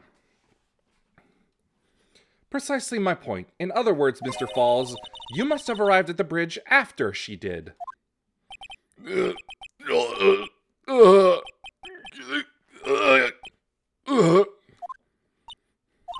Mr. Falls? Please don't get so worked up. We just want the truth. I got there around 4 o'clock. It's true. I had somewhere to go. A special place. Did you go to this special place before you went to the bridge? Yeah, it's an old temple about 15 minutes from that bridge. 5 years ago, me and Dahlia, we promised each other. We swore we wouldn't betray each other. She brought a memento to represent our love. A memento? 5 years ago, I hid it under a base of tree there. It's a special memory for me. This is it. This is what I want to get. This little bottle on a necklace is your memento? It's quite charming, but it looks empty. Your Honor, you heard what my client said. He arrived at the scene at 4 o'clock. But he then left his car unattended and walked away. He was gone for approximately 30 minutes. With that much time, Dahlia Hawthorne could have easily hidden the body in the trunk of his car. No! Indeed, there certainly was enough time for it. I've still got a chance. Mr. Falls, there's no mistaking it. Huh? Mr. Falls?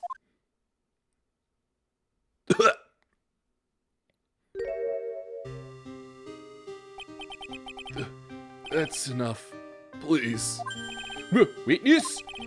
I promised her 5 years ago, if it ever happens, that we can't trust each other no more, then we're supposed to drink bottle. No! Stop the trial! Your Honor, we need a recess! I was stupid. Couldn't keep promise. So I did it. I drank this. No, we are so close! Just a little more! I was going to prove your innocence! No, don't want that. Don't trust self. Maybe kill again. Kill sweet Dahlia. Again. Mr. Falls! Mr. Armando. Thanks for the coffee. Mr. Falls!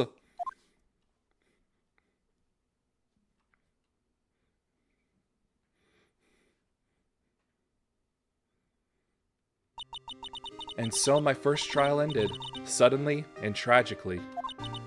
It ended with no winners, only losers. I ended up with a wound that cut so deep into my soul, I thought it'd never heal. I'm sure it was the same for the young prosecutor as well. But one person, the true criminal, Dahlia Hawthorne, she left the courtroom with a secret smile on her demonically sweet face.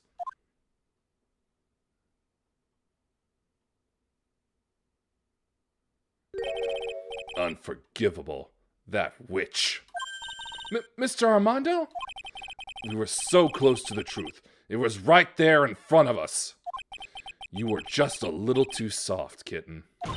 It's my fault! It's all my fault that Mr. Falls killed himself! Don't cry, kitten. You're going to make my coffee all salty. I knew it! I knew I wasn't cut out for this! Mia.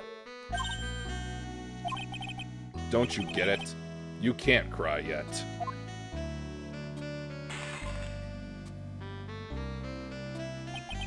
The only time a lawyer can cry is when it's all over.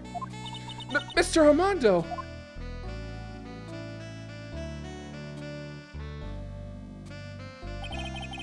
No matter how tough the case, no matter how bitter the memories, they always fade over time. Then you file them away and eventually forget them.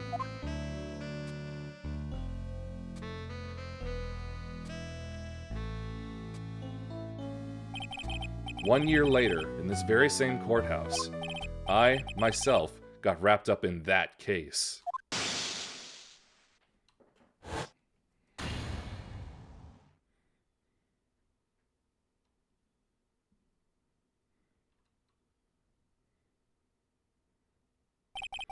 Only after that did Dahlia Hawthorne get put on trial for her crimes.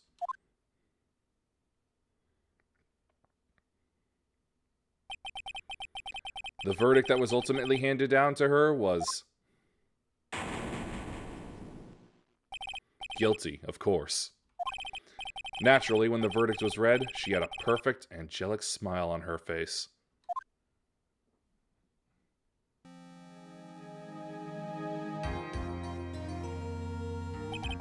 It was finally all over. At least, that's what I thought at the time. Unfortunately, I couldn't have been more wrong. It's been 5 years, but now something has happened that's made me remember all this.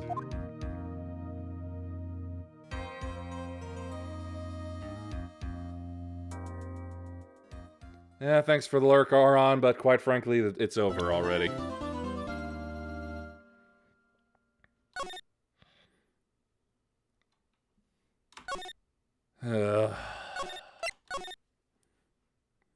God fucking damn it. Started off so well, and then it just had to decide, nah, I'm gonna be a bastard and break anyway.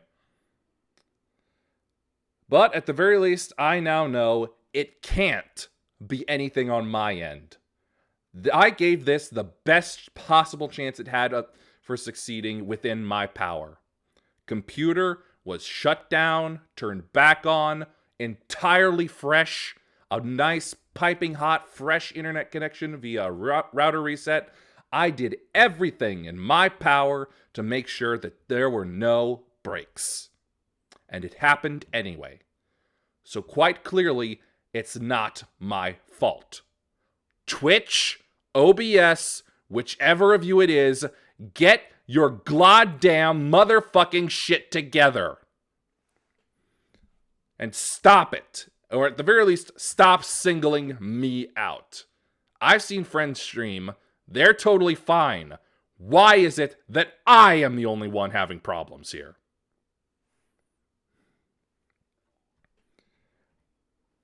That's it for today. I'll keep trying, but I'm not hopeful about it being any good. Thanks for watching. Peace be with you, and may the forces of bad internet decisions be confused on the way to your home. Bye.